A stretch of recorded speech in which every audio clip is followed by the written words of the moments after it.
ঘাম দেখো চান করে আসার পর। কি এনেছে মা বাপি? তুই রোজ রোজ বলছিস সন্ধ্যেবেলায় কেউ এসব কিনে খায়? সন্ধ্যেবেলা তো মানুষে অন্য কিছু খায়, যায় ঘরে তৈরি করে, এগুলো সকালেই কিনে নিয়ে আসে। তো কোন মিষ্টির দোকান থেকে কচুরি নিয়ে এসছে, কদিন ধরে বলছিলিস না কচুরি খাবি। এই দেখ, তুই চাটা গরম করে নিয়েছো? চা, সরি চা বসিয়ে এসে নিয়ে আসো তো একটু। হ্যাঁ নিয়ে আসো।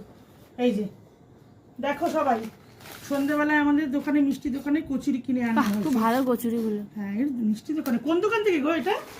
এদিকে না ওদিকে? কলোনি বাজার, সেই জন্য এখানে আমাদের পাওয়া যায় না।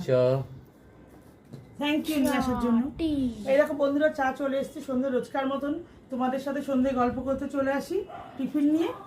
তো আজকে চা আর ওই কচুরিটা তো তরকারিটা খোলা হয়নি।